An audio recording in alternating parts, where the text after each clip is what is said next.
শুরু করছি আজকের গল্প সত্যজিৎ রায়ের লেখা শিবু আর রাক্ষসের কথা। এই শিবু, এদিকে শোন। শিবুর স্কুল যাবার পথে ফটিকদা তাকে প্রায় এইভাবে ডাকে। ফটিকদা মানে পাগলা ফটিক। জয়নারায়ণ বাবুদের বাড়ি ছাড়িয়ে চৌমাথার কাজটায় যেখানে একটা পুরনো মরচে ধরা স্টিম রোলার আজ 10 বছর ধরে পড়ে আছে, তার ঠিক সামনেই ফটিকদার ছোট্ট টিনের চালওয়ালা বাড়ি। অষ্টপ্রহর দাওয়ায় বসে কি যে খুটুর খুটুর কাজ করে ফটিকদা, তা ওই জানে। শিবু শুধু জানে ফটিকদা খুব গরিব, আর লোকে বলে যে এককালে খুব বেশি পড়াশোনা করেই ফটিকদা পাগলা হয়ে গেছে। শিবুর কিন্তু তার এক একটা কথা শুনে মনে হয় যে তার মতো বুদ্ধিমান লোক খুব কমই আছে। তবে এটা ঠিক যে ফটিকদার বেশিরভাগ কথাই আজগুবি আর পাগলাটে। হ্যাঁ রে, কাল চাঁদের পাশটা লক্ষ্য করেছিলি? বাঁ দিকটায় কেমন একটা শিঙের মতো বেরিয়েছিল। কদিন থেকে কাকগুলো কেমন নাকি নাকি সুরে ডাকছে শুনেছিস? সব হোলসেল সর্দি লেগেছে। শিবুর হাসিও পায়, আবার মাঝে মাঝে বিরক্তিও লাগে। যেসব কথার কোনো জবাব নেই, যার সত্যি করে কোনো মানে হয় না, সেসব কথা শুনে তো খালি সময় নষ্ট। তাই এক একদিন ফটিক ডাকলেও শিবু যায় না। আজ সময় নেই ফটিকদা, আরেকদিন আসবো বলে সে শটান চলে যায় স্কুলে। আজও সে ভেবেছিল যাবে না, কিন্তু ফটিকদা আজ যেন একটু বেশি চাপ দিল। তোকে যা বলতে চাই সেটা না শুনলে তোর ক্ষতি হবে। শিবু শুনেছে পাগলরা নাকি মাঝে মাঝে এমন সব সত্যি কথা বলে যা এমনি লোকেদের পক্ষে সম্ভবই না। তাই সে ক্ষতির কথা ভেবে ভয়ে ভয়ে ফটিকদার দিকে এগিয়ে গেল। একটা হুকোর মধ্যে ডাবের জল ভরতে ভরতে ফটিক বলল, জনার্দন বাবুকে লক্ষ্য করেছিস? জনার্দন বাবু শিবুদের নতুন অঙ্কের মাস্টার। দিন 10 হলো এসেছেন। শিবু বলল, রোজই তো দেখছি, আজও তো প্রথমেই অঙ্কের ক্লাস। ফটিক জিভ দিয়ে ছিক করে একটা বিরক্ত হওয়ার শব্দ করে বলল, দেখা আর লক্ষ্য করা এক জিনিস নয়, বুঝেছিস? বলতো, তুই যে বেল্টটা পরেছিস তাতে কটা ফুটো? শার্টটার কটা বোতাম? না দেখে বলতো। শিবু কোনোটারই ঠিকমতো জবাব দিতে পারল না। ফটিক বলল, ওই দেখ, তোর নিজের জিনিস নিজে পরে আছিস, অথচ লক্ষ্যই করিসনি। তেমনি জনার্দন বাবুকেও লক্ষ্য করিসনি তুই। কি লক্ষ্য করব? কোন জিনিসটা গো? হুকোতে কলকে লাগিয়ে গুরুক গুরুক করে দুটো টান দিয়ে ফটিক বলল, এই ধর দাঁত। দাঁত? দাঁত। কি করে লক্ষ্য করব? উনি যে হাসেন না। কথাটা ঠিক, রাগী না হলেও ওরকম গম্ভীর মাস্টার শিবুদের স্কুলে আর নেই। ফটিক বলল, ঠিক আছে, এরপর যেদিন হাসবেন সেদিন ওর দাঁতগুলো খালি লক্ষ্য করিস, তারপর আমায় এসে বলে যাস কি দেখলি। আশ্চর্য ব্যাপার, ঠিক সেই দিনই অঙ্কের ক্লাসে জনার্দন বাবুর একটা হাসির কারণ ঘটে গেল। জ্যামিতি পড়াতে পড়াতে শঙ্করকে চতুর্ভুজ মানে জিজ্ঞেস করাতে শঙ্কর বলল, ঠাকুর স্যার, নারায়ণ স্যার। আর তাই শুনে জনার্দন বাবু খ্যাক খ্যাক করে রাগী হাসি হেসে উঠলেন, আর শিবুর চোখ তৎক্ষণাৎ চলে গেল তার দাঁতের দিকে। বিকেলে ফেরার পথে ফটিকদার বাড়ির সামনে পৌঁছে শিবু দেখল সে হামানদিস্তায় কি যেন ছেড়ছে। শিবুকে দেখে ফটিক বলল, এই ওষুধটা যদি উতরে যায় তো দেখিস বহুরূপের মতো রং চেঞ্জ করতে পারবো। শিবু বলল, ফটিকদা, দেখেছি। কি দেখেছিস? দাঁত। ও, কিরকম দেখলি? এমনি সব ঠিক আছে, খালি পানের দাগ আর দুটো দাঁত একটু বড়। কোন দুটো? পাশের এইখানের। শিবু আঙ্গুল দিয়ে দেখিয়ে দিল। ওখানের দাঁতকে কি বলে জানিস? কি? সদন্ত, কুকুরের দাঁত। ও, এত বড় কুকুরে দাঁত মানুষের পাটিতে দেখেছিস এর আগে? না বোধ হয়। কুকুরে দাঁত কাদের বড় হয় জানিস? কুকুরে? ইডিয়েট, শুধু কুকুরের কেন, সব মাংসাশী জন্তু জানোয়ারেরই সদন্ত বড় হয়।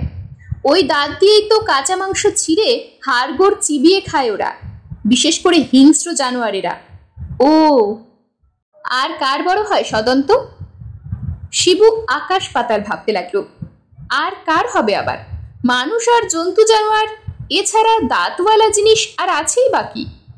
ফটিকদা তার হামানদিস্তায় একটা আখরোট আর এক চিমটে কালো জিরে ফেলে দিয়ে বলল, জানিস না তো, রাক্ষস। রাক্ষস? রাক্ষসের সঙ্গে জনার্দন বাবুর কি? আর আজকের দিনে রাক্ষসের কথা কেন? সে তো ছিল রূপকথার বইয়ের পাতার মধ্যে। রাক্ষস খক্ষসের গল্প তো শিবু অনেক শুনেছে, পড়েওছে। তাদের মূলোর মতো দাঁত, কুলোর মতো। শিবু চমকে উঠল। কুলোর মতো পিঠ। জনার্দন বাবুর পিঠটা তো ঠিক সিধে নয়, কেমন যেন কুজো কুজো কুলো কুলো ভাব। শিবু কাকে যেন বলতে শুনেছে যে জনার্দন বাবুর বাতের রোগ, তাই পিঠ টেনে চলতে পারেন না। মূলোর মতো দাঁত, কুলোর মতো পিঠ, আর আর যেন কি হয় রাক্ষসের? আর ভাটার মতো চোখ। জনার্দন বাবুর চোখ কি শিবু লক্ষ্য করেছে? না, করেনি, করা সম্ভব নয়, কারণ জনার্দন বাবু চশমা পরেন, আর সে চশমার কাজ ঘোলাটে। চোখের রং লাল কি বেগুনি কি সবুজ তা বোঝবার কোনো উপায় নেই। শিবু অঙ্কতে খুব ভালো। লসাগু, গসাগু, সিঁড়ি ভাঙা, বুদ্ধির অঙ্ক কোনোটাতেই সে ঠেকে না। অন্তত কিছুদিন আগে অব্দি সে ঠেকতো না। প্যারীচরণ বাবু যখন অঙ্কের মাস্টার ছিলেন তখন তো রোজ সে 10-এ 10 পেয়েছে। কিন্তু এই দুদিন থেকে শিবুর একটু গন্ডগোল হচ্ছে। কাল সে মনের জোরে অনেকটা সামলে নিয়েছিল নিজেকে।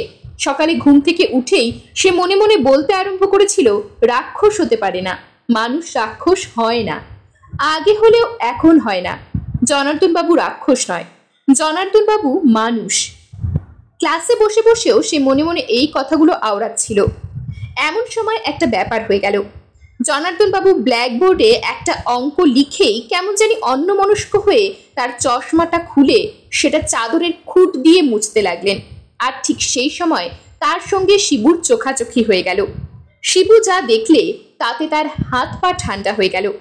জনার্দন বাবুর চোখের সাদাটা সাদা নয়, সেটা লাল, টকটকে লাল, পল্টুর পেন্সিলটার মতো লাল। এটা দেখার পরে শিবুর পর পর 3টে অঙ্ক ভুল হয়ে গেল। এমনিতেই শিবু ছুটির পরে সোজা বাড়ি ফেরে না।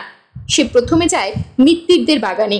ছাতিম গাছটার গুড়ির আশপাশটায় যে লজ্জাপতি লতাগুলো আছে সেগুলোর প্রত্যেকটাকে সে আঙুলের টোকা মেরে মেরে ঘুম পাড়ায়।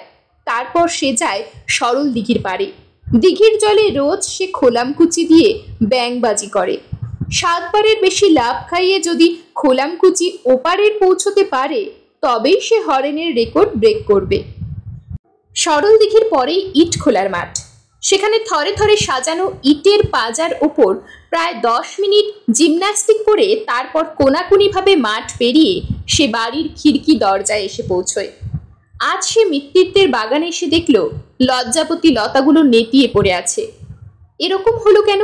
কেউ কি হেঁটে গেছে লতাগুলোর উপর দিয়ে? এ পথে তো বড় একটা কেউ আসে না।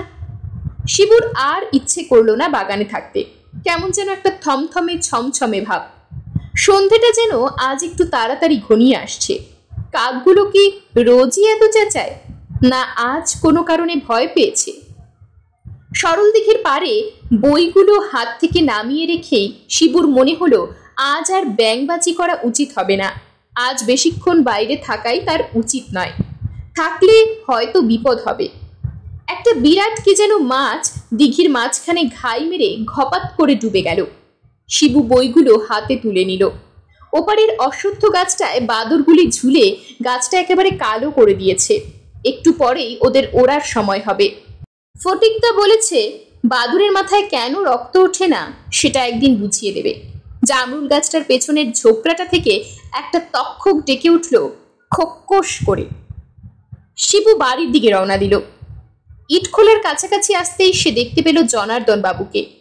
ইটের পাজাগুলোর হাত বিশেক দূরেই একটা কুল গাছ, তার পাশেই দুটো ছাগল ছানা খেলা করছে। আর জনার্দন বাবু বই আর ছাতা হাতে এক দৃষ্টে ছাগল দুটোর খেলা দেখছেন। শিবু প্রায় নিঃশ্বাস বন্ধ করে কোনো শব্দ না করে একটা ইটের পাজার ওপরে উঠে দুটো ইটের মধ্যিখানের ফাঁক দিয়ে তার মাথাটা যতদূর যায় গলিয়ে জনার্দন বাবুকে দেখতে লাগলো। সে লক্ষ্য করলো যে ছাগলগুলোকে দেখতে দেখতে জনার্দন বাবু দুবার তার ডান হাতটা উপুর করে ঠোঁটের নিচে বুলোলেন। জিভ দিয়ে জল না পড়লে মানুষ কখনো ওভাবে ঠোঁটের নিচটা মোছে না। তারপর শিবু দেখল জনার্দন বাবু ওত পাতার মতো করে নিচু হলেন। তারপর হঠাৎ হাত থেকে বই ছাতা ফেলে দিয়ে খপ করে একটা ছাগলের বাচ্চাকে জাপটে ধরে কোলে তুলে নিলেন। আর সেই সঙ্গে শিবু শুনতে পেল ছাগল ছানার চিৎকার আর জনার্দন বাবুর হাসি। শিবু এক লাফে ইটের পাজা থেকে নেমে আরেক লাফে আরেকটা পাজা টপকাতে গিয়ে হোঁচট খেয়ে চিটপটাং। কে ওখানে? কোনো মতে নিজেকে সামলে নিয়ে উঠতে গিয়ে শিবু দেখে জনার্দন বাবু হাত থেকে ছাগল নামিয়ে তার দিকে এগিয়ে আসছেন। কে? শিবরাম? চোট পেয়েছো নাকি? ওখানে কি করছিলে? শিবু কথা বলতে গিয়ে দেখলো তার গলা শুকিয়ে গেছে। তার ইচ্ছে করছিল উল্টে জনার্দন বাবুকে জিজ্ঞেস করে, আপনি ওখানে কি করছিলেন? আপনার কোলে ছাগল কেন? আপনার জিভে জল কেন? জনার্দন বাবু শিবুর কাছে এসে বললেন, ধরো, আমার হাত ধরো। শিবু কোনো মতে হাত না ধরেই উঠে দাঁড়ালো। তোমার বাড়ি তো কাছেই না? হ্যাঁ স্যার। ওই লাল বাড়িটা কি? হ্যাঁ স্যার। ও, আমি যাই স্যার। ও কি রক্ত নাকি? শিবু দেখলো তার হাঁটু ছড়ে গিয়ে সামান্য একটু রক্ত চুইয়ে পড়ছে, আর জনার্দন বাবু এক দৃষ্টি সেই দিকে চেয়ে রয়েছেন, আর তার চশমার কাঁচ দুটো জল জল করছে। আমি যাই স্যার। শিবু কোনো মতে বইগুলো খচমচিয়ে মাটি থেকে তুলে নিল। শোনো শিবরাম। জনার্দন বাবু এগিয়ে এসে শিবুর পিঠে একটা হাত রাখলেন। শিবুর বুকে কে যেন দুর্মুষ পিটতে লাগলো। তোমাকে একা পেয়ে ভালোই হয়েছে। একটা কথা তোমায় জিজ্ঞেস করব ভাবছিলাম, তোমার অঙ্কের ব্যাপারে কোনো অসুবিধা হচ্ছে কি? আজ এত সহজ সহজ অঙ্ক ভুল হলো কেন? যদি কোনো অসুবিধে হয় তো ছুটির পর আমার বাড়িতে এসো না, আমি তোমায় দেখিয়ে দেবো ক্ষণ। অঙ্কেতে যে ফুল মার্কস পাওয়া যায়। পরীক্ষায় ভালো করতে হলে অঙ্কেতে তো ভালো করতেই হবে। তুমি আসবে আমার বাড়ি? শিবু কোনো মতে দুপা পিছিয়ে জনার্দন বাবুর হাত পিঠ থেকে সরিয়ে নিয়ে ঢোক গিলে বললে, না স্যার, আমি নিজেই পারবো স্যার, কালই ঠিক হয়ে যাবে। বেশ, তবে অসুবিধে হলে বলো। আর আমাকে এত ভয় পাও কেন? এত ভয় পাও কেন? আমি কি রাক্ষস যে কামড়ে দেব? হ্যাঁ? ইট খোলা থেকে এক দৌড়ে বাড়ি ফিরে এসে শিবু দেখলো সামনের ঘরে হীরেন জ্যাঠা এসেছেন। হীরেন জ্যাঠা কলকাতায় থাকেন। মাছ ধরার খুব শখ। বাবা আর হীরেন জ্যাঠা প্রায়ই রবিবার রবিবার মাছ ধরতে যান সরল দিঘিতে। এবারও বোধহয় যাবেন, কেননা শিবু দেখলো পিঁপড়ের ডিম দিয়ে মাছের চার বানানো রয়েছে। শিবু আরও দেখলো যে হীরেন জ্যাঠা এবার বন্দুকও এনেছেন। সোনারপুরের ঝিলে নাকি চখা মারতে যাবেন বাবা আর হীরেন জ্যাঠা। বাবাও বন্দুক চালান, তবে হীরেন জ্যাঠার মতো অত ভালো টিপ নেই। রাত্রে খাওয়া দাওয়া করে শোবার ঘরে গিয়ে বিছানায় শুয়ে শিবু ভাবতে লাগলো, জনার্দন বাবু যে রাক্ষস সে বিষয়ে আর কোনো সন্দেহ নেই তার মনে। ভাগ্যিস ফটিকদা তাকে সাবধান করে দিয়েছিল, না হলে আজকে ইট খোলাতেই হয়তো। শিবু আর ভাবতে পারল না। বাইরে ফুটফুটে জ্যোৎস্না, ভোজুদের বাড়ি অবধি স্পষ্ট দেখা যাচ্ছে। সামনে শিবুর পরীক্ষা, তাই রাত্রে তাড়াতাড়ি ঘুমিয়ে ভোরে উঠে পড়তে হয় ওকে। বাতি না নিভলে ওর আবার ঘুম আসে না। অবশ্যই চাঁদনি রাত না হলে আজ সে বাতি জ্বালিয়ে রাখত, কারণ তা না হলে বোধহয় তার ভয়ে ঘুম আসতো না। মাও এখনো ঘরে আসেননি। বাবা আর হীরেন জ্যাঠা সবে খেতে বসেছেন। মা তাদের খাওয়াচ্ছেন। জানালার বাইরে জ্যোৎস্নার আলোয় চিকচিকে বেলগাছটার দিকে চেয়ে থাকতে থাকতে শিবুর ঘুম এসে গিয়েছিল। এমন সময় একটা জিনিস দেখে তার ঘুম ছুটে গিয়ে হাতের লোমগুলো খাড়া হয়ে উঠল। দূর থেকে একটা লোক তারই জানালার দিকে এগিয়ে আসছে। লোকটা একটু কুঁজো, আর তার চোখে চশমা। চশমার কাঁচটা চাঁদের আলোয় চিকচিক করছে।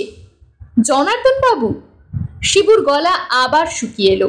জনার্দন বাবু পা টিপে টিপে বেলগাছটা পেরিয়ে ক্রমশ তার জানলার খুব কাছে এসে দাঁড়ালেন। শিবু তার পাশবালিশটা শক্ত করে আঁকড়ে ধরল। কিছুক্ষণ এদিক ওদিক চেয়ে একটু যেন ইতস্তত করে জনার্দন বাবু ডেকে উঠলেন, শিবরাম আছো? এ কি, গলাটা এমন খোনা কেন জনার্দন বাবুর? রাত্রিরে কি তার রাক্ষসী ভাবটা আরো বেড়ে যায়? আবার ডাক এলো, শিবরাম। এবার শিবুর মা দাওয়া থেকে বলে উঠলেন, ও শিবু, বাইরে কে ডাকছে যে, এর মধ্যে ঘুমিয়ে পড়লি নাকি? জনার্দন বাবু জানলা থেকে অদৃশ্য হয়ে গেলেন। মিনিট খানেক পর শিবু তার গলা শুনতে পেল। শিবরাম তার জ্যামিতির বইটা ইট খোলায় ফেলে এসেছিল। কাল আবার রবিবার তো, স্কুলে দেখা হবে না, আর ও তো আবার সকালে উঠে পড়বে, তাই। তারপর কিছুক্ষণ বিড় ফিসফিস করে কি কথা হলো শিবু শুনতে পেল না, শুধু শেষটায় শুনল বাবার কথা। হ্যাঁ, তা যদি বলেন সে তো ভালোই, আপনার ওখানেই না হয় পাঠিয়ে দেব। হ্যাঁ, কাল থেকেই। শিবুর ঠোঁট নড়ল না, গলা দিয়ে আওয়াজ বেরোলো না, কিন্তু তার মন চিৎকার করে বলতে লাগলো, না, আমি যাব না, কিছুতেই না। তোমরা কিছু জানো না, উনি যে রাক্ষস, গেলেই যে আমায় খেয়ে ফেলবেন। পরদিন রবিবার হলেও শিবু সকালেই চলে গেল ফটিকদার বাড়ি। কত কি যে বলার আছে তার ফটিকদাকে। ফটিকদা তাকে দেখে বলল, স্বাগতম, তোর বাড়ির কাছে ফণি মনসা আছে না? আমায় কিছু এনে দিস তো, দা দিয়ে কেটে, একটা নতুন রান্না মাথায় এসেছে। শিবু ধরা গলায় বলল, ফটিকদা? কি? তুমি যে বলেছিলে না জনার্দন বাবু রাক্ষস? কে বলল? তুমি তো বললে। মোটেই না, তুই আমার কথাগুলোও লক্ষ্য করিস না। কেন? আমি বললাম তুই জনার্দন বাবুর দাঁতগুলো লক্ষ্য করিস, তারপর তুই এসে বললি তার কুকুরে দাঁতগুলো বড় বড়। তারপর আমি বললাম ওরকম কুকুরে দাঁত রাক্ষসেরও হয় বলে শুনেছি, তার মানে কি জনার্দন বাবু রাক্ষস? তাহলে উনি রাক্ষস নন? তা তো বলিনি। তবে? ফটিকদা দাওয়া থেকে উঠে একটা মস্ত হাই তুলে বলল, তোর জ্যাঠাকে যেন দেখলাম আজ, মাছ ধরতে এসেছেন বুঝি? ছিপ দিয়ে বাঘ ধরেছিল একবার ম্যাকার্ডি সাহেব, সে গল্প জানিস? শিবু মরিয়া হয়ে বলে উঠল, ফটিকদা, কি আজে বাজে বকছো তুমি? এদিকে জনার্দন বাবু যে সত্যিই রাক্ষস, আমি জানি তিনি রাক্ষস, আমি অনেক কিছু দেখেছি আর শুনেছি। তারপর শিবু গত 2 দিনের ঘটনা ফটিককে বলল। ফটিক সব শুনে টুনে গম্ভীরভাবে মাথা নেড়ে বলল, তা তুই এ ব্যাপারে কি করবি, কিছু ঠিক করেছিস? তুমি বলে দাও না ফটিকদা, তুমি তো সব জানো। ফটিক মাথা হেট করে ভাবতে লাগলো। শিবু ফাঁক পেয়ে বলল, আমার বাড়িতে এখন একটা বন্দুক আছে। ফটিক দাঁত খিচিয়ে উঠল। তোর যেমন বুদ্ধি, বন্দুক আছে তো কি হয়েছে, বন্দুক দিয়ে রাক্ষস মারবি? গুলি রিবাউন্ড করে এসে যে মারছে তারই গায়ে লাগবে। তাই বুঝি? আজ্ঞে হ্যাঁ। তাহলে? শিবুর গলা মিহি হয়ে আসছিল। তাহলে কি হবে ফটিকদা? আমাকে যে আবার বাবা আজ থেকে। মেলা বকিসনি, বকে বকে কানের চিংড়ি নাড়িয়ে দিলি। প্রায় 2 মিনিট ভাবার পর ফটিক শিবুর দিকে ফিরে বলল, যেতেই হবে। কোথায়? জনার্দন বাবুর বাড়ি। সে কি? ওর কুষ্টিটা জানতে হবে। আমি এখনো শিওর নই, কুষ্টি দেখলে সব বেরিয়ে যাবে। বাক্স প্যাটরা ঘাটলে কুষ্টিটা বেরোবে নিশ্চয়ই। কিন্তু তুই থাম, আগে প্ল্যানটা শোন। আমরা দুজনে যাব দুপুরবেলা, আজ রোববার, লোকটা বাড়ি থাকবে। তুই বাড়ির পিছন দিকটায় গিয়ে জনার্দন বাবুকে ডাকবি, বাইরে এলে বলবি অঙ্ক বুঝতে এসেছিস। তারপর 2-1টা আজে বাজে বকে লোকটাকে আটকে রেখে দিবি। আমি সেই ফাঁকে বাড়ির সামনের দিক দিয়ে ভেতরে গিয়ে কুষ্টিটা বের করে নিয়ে আসবো। তারপর তুই এদিক দিয়ে পালাবি, আমি ওদিক দিয়ে পালাবো, ব্যাস। তারপর? শিবুর যে প্ল্যানটা খুব ভালো লেগেছিল তা নয়, কিন্তু ফটিকদার ওপর নির্ভর করা ছাড়া আর তো কোনো রাস্তাই নেই। তারপর তুই বিকেলে আবার আমার বাড়ি আসবি। আমি ততক্ষণে কুষ্টিটা দেখে কিছু পুরনো পুঁথিপত্তর ঘেটে একেবারে রেডি থাকবো। যদি দেখি জনার্দন বাবু সত্যিই রাক্ষস, তাহলে তার ব্যবস্থা আমার জানা আছে, তুই ঘাবড়াস না। আর যদি দেখি রাক্ষস নয়, তাহলে তো আর ভাববার কিছুই নেই। ফটিকদা বলেছিল দুপুরে বেরোবে। শিবু তাই খাওয়া দাওয়া করে গিয়ে ফটিকের বাড়ি হাজির হলো।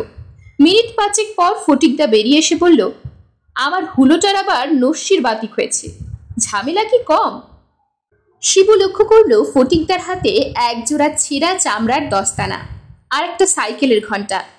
ঘন্টাটা সে শিবুর হাতে দিয়ে বলল, এটা তুই রাখ, বিপদ হলে বাজাস, আমি এসে তোকে বাঁচাবো। পুবপাড়ার একেবারে শেষ মাথায় দোল গোবিন্দ বাবুদের বাড়ির পরেই জনার্দন মাস্টারের বাড়ি। একা মানুষ, বাড়িতে চাকর পর্যন্ত নেই। বাইরে থেকে বাড়িতে যে একটা রাক্ষস আছে সেটা বোঝবার কোনো উপায় নেই। কিছুটা রাস্তা বাকি থাকতেই শিবু আর ফটিকদা আলাদা হয়ে গেল। বাড়ির পেছনে পৌঁছে শিবু বুঝল যে তার আবার গলা শুকিয়ে আসছে। জনার্দন বাবুকে ডাকতে গিয়ে তার যদি গলা দিয়ে আওয়াজ না বেরোয়। বাড়ির পিছনে পাঁচিল, তার গায়ে একটা দরজা, আর দরজার কাছেই একটা পেয়ারা গাছ। গাছের আশপাশ আগাছার জঙ্গলে ভরা। শিবু পা টিপে টিপে এগিয়ে গেল। আর বেশি দেরি করলে কিন্তু ওদিকে ফটিকদার সব ভন্ডুল হয়ে যাবে।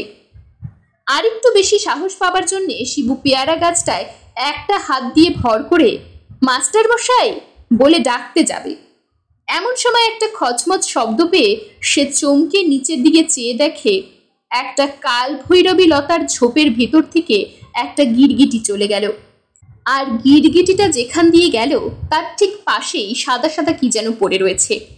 একটা বাঁশের কঞ্চি দিয়ে ঝোপটা ফাঁক করতেই শিবু দেখল, সর্বনাশ, এ যে হাড়, জন্তুর হাড়। কি জন্তু? বেড়াল না কুকুর নাকি ছাগল? কি দেখছো ওখানে শিবরাম? শিবুর শিরদাঁড়ায় একটা বিদ্যুৎ খেলে গেল। সে পেছন ফিরে দেখল জনার্দন বাবু খিড়কি দরজা ফাঁক করে গলা বাড়িয়ে তার দিকে অদ্ভুতভাবে চেয়ে আছে। কিছু হারিয়েছ নাকি? না স্যার, আমি। তুমি কি আমার কাছেই আসছিলে? তাহলে পেছনের দরজা দিয়ে কেন? এসো, ভেতরে এসো। শিবু পেছোতে গিয়ে দেখল তার একটা পা লতায় জড়িয়ে গেছে। আমার আবার কাল থেকে একটু সর্দি জ্বর হয়েছে। রাত্রে আবার তোমার বাড়ি গেলাম তো, তুমি তখন ঘুমোচ্ছিলে। শিবুর এত তাড়াতাড়ি পালানো চলবে না, ওদিকে ফটিকদার যে কাজই শেষ হবে না। মাঝখান থেকে হয়তো সে ধরাই পড়ে যাবে। একবার মনে হলো ঘন্টাটা বাজাবে, তারপর মনে হলো এখনো তো সত্যি করে তার বিপদ কিছু হয়নি, ফটিকদা হয়তো রেগেই যাবে। তুমি নিচু হয়ে কি দেখছিলে বলো তো? শিবু চট করে কোনো উত্তর পেল না। জনার্দন বাবু এগিয়ে এসে বললেন, জায়গাটা বড় ময়লা, ওদিকে না যাওয়াই ভালো। ভুলো কুকুরটা কোত্থেকে মাংসের হাড়গোড় এনে ফেলে ওখানে। একবার ভাবি ধমক দেব, কিন্তু পারি না। আমার আবার জন্তু জানোয়ার ভীষণ ভালো লাগে কিনা। জনার্দন বাবু তার হাতের পেছন দিয়ে ঠোঁটের নিচটা মুছলেন। তুমি ভেতরে চলো শিবু, তোমার অঙ্কের ব্যাপারটা। আর দেরি নয়, শিবু বলল, আজ থাক, কাল আসবো। বলেই উল্টো মুখ হয়ে এক দৌড়ে মাঠ পেরিয়ে, রাস্তা পেরিয়ে, নীলুর বাড়ি, কার্তিকের বাড়ি, হরেনের বাড়ি পেরিয়ে একেবারে শাহ বাবুদের পোড়ো বাড়ির গেটের রোয়াকে এসে বসে হাঁপ ছাড়ল। আজকের ব্যাপারটা সে কোনোদিন ভুলবে না। তার যে এত সাহস হতে পারে সে নিজেই ভাবতে পারে না। বিকেল হতে না হতে শিবু ফটিকের বাড়ি হাজির হলো। না জানি কুষ্টি থেকে কি বার করেছে ফটিকদা। শিবুকে দেখেই ফটিক মাথা নাড়ল। সব গোলমাল হয়ে গেছে রে। কেন ফটিকদা, কুষ্টি পাওনি? তা পেয়েছি। তোর অঙ্কের মাস্টার যে রাক্ষস সে বিষয়ে কোনো সন্দেহ নেই। শুধু রাক্ষস নয়, পিরিন্ডি রাক্ষস। সাংঘাতিক ব্যাপার। এরা পুরোপুরি রাক্ষস ছিল 350 পুরুষ আগে, কিন্তু এত তেজ যে এক আধটা হাফ রাক্ষস এখনো বেরিয়ে পড়ে এদের মধ্যে। পুরো রাক্ষস তো এখন সভ্য দেশে কোথাও নেই। এক আছে আফ্রিকার কোনো কোনো অঞ্চলে, আর ব্রাজিল, বর্নিও, এই সব জায়গায়। তবে হাফ রাক্ষস এখনো কচি কদাচিৎ সভ্য দেশে পাওয়া যায়। জনার্দন বাবু ওদের মধ্যেই একজন।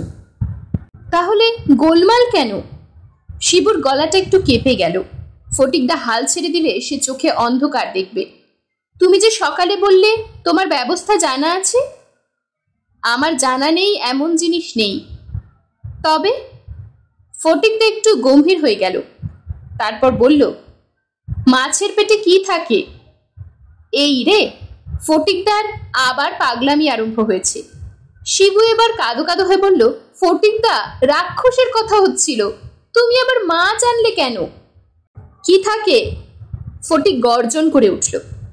পটকা। ফটিকদার গলা শুনে শিবুর রীতিমতো ভয় লাগতে আরম্ভ করেছে। তোর মাথা, এত কম বিদ্যে দিয়ে তো তুই বকের বকলাসটাও লাগাতে পারবি না। শোন, 2.5 বছর বয়সে একটা শ্লোক শিখেছিলাম, এখনো মনে আছে। নর কি বানর কিংবা অন্য জানোয়ার জেনে রাখো হৃৎপিণ্ডে রহে তার প্রাণ। রাক্ষসের প্রাণ যেন মৎস্যের উদরে, সেই হেতু রাক্ষস সহজে না মরে। তাই তো, শিবু তো কত রূপকথার গল্পে পড়েছে মাছের পেটে থাকে রাক্ষসের প্রাণ। এটা তো তার মনে হওয়া উচিত ছিল। শ্লোকটা আওড়ে ফটিক বলল, দুপুরে যখন গেলি ওর বাড়ি, জনার্দন রাক্ষসকে কেমন দেখলি? বলল, সর্দি জ্বর হয়েছে। হবেই তো। ফটিকদার চোখ জল জল করে উঠল। হবে না? প্রাণ নিয়ে টানাটানি যেই কাতলা উঠেছে ছিপে অমনি জ্বর, এ তো হবেই। তারপর শিবুর দিকে এগিয়ে এসে তার শার্টের সামনেটা খপ করে হাতের মুঠোয় খামচে ধরে ফটিকদা বলল, এখনো হয়তো সময় আছে। তোর জ্যাঠা এই আধ ঘন্টা আগে সরল দিঘির ওই আধমনি কাতলাটা ধরে নিয়ে বাড়ি ফিরছে। আমি দেখেই আন্দাজ করেছি যে ওটার পেটের মধ্যেই আছে জনার্দন রাক্ষসের প্রাণ। এখন জ্বরের কথাটা শুনে আরো শিওর মনে হচ্ছে। ওই মাছটাকে চিরে দেখতে হবে। কিন্তু সেটা কি করে হবে ফটিকদা? সহজে হবে না, তোরই ওপর নির্ভর করছে। আর এটা না করতে পারলে যে তোর কি বিপদ হতে পারে সেটা ভাবতেও আমার ঘাম ছুটছে। ঘণ্টাখানেক পরে শিবু একটা দড়ির মাথায় সরলা দিঘির আধমনি কাতলাটাকে বেঁধে সেটাকে হিচড়ে হিচড়ে হাঁপাতে হাঁপাতে ফটিকের বাড়ির সামনে এসে হাজির হলো। ফটিক বলল, কেউ জানতে পারেনি তো? শিবু বলল, না, বাবা চান করছিলেন, জ্যাঠামশাই শ্রীনিবাসকে দিয়ে দলাই মলাই করাচ্ছিলেন, আর মা সন্ধে দিচ্ছিলেন। নারকলের দড়ি খুঁজতে দেরি হলো। আর উহ, যা ভারী! কুচ পরোয়া নেই, মাসল হবে। ফটিক মাছ নিয়ে ভেতরে চলে গেল। শিবু ভাবল, কি আশ্চর্য বুদ্ধি আর জ্ঞান ফটিকদার। ওর জন্যই বোধহয় শিবু এ যাত্রা রক্ষা পাবে। হে ভগবান, জনার্দন রাক্ষসের প্রাণটা যেন থাকে মাছের পেটে। মিনিট 10 পরে ফটিক বেরিয়ে এসে শিবুর দিকে হাত বাড়িয়ে বলল, নে, এটা হাতছাড়া করবি না কখনো। রাত্রে বালিশের নিচে নিয়ে শুবি। স্কুলে যাওয়ার সময় প্যান্টের বা পকেটে নিয়ে নিবি। এটা হাতে থাকলে রাক্ষস কেঁচো, আর হামানদিস্তায় গুড়িয়ে ফেললে রাক্ষস ডেট। আমার মতে গুঁড়োবার দরকার নেই, হাতে রাখলেই যথেষ্ট। কারণ অনেক সময় দেখা গেছে পিরিন্ডি রাক্ষস 54 বছর বয়সের পর থেকে পুরো মানুষ হয়ে গেছে। তোর জনার্দন মাস্টারের বয়স এখন 53 বছর 11 মাস 26 দিন। শিবু এবার সাহস করে তার হাতের তেলোর দিকে চেয়ে দেখল একটা ভিজে ভিজে মিছরির দানার মতো পাথর নতুন ওঠা চাঁদের আলোয় চকচক করছে। পাথরটাকে পকেটে নিয়ে শিবু বাড়ির দিকে ঘুরল। পেছন থেকে ফটিকদা বলল, হাতে আষ্টে গন্ধ রয়েছে তোর, ভালো করে ধুয়ে নিস, আর বোকা সেজে থাকিস, নইলে ধরা পড়ে যাবি।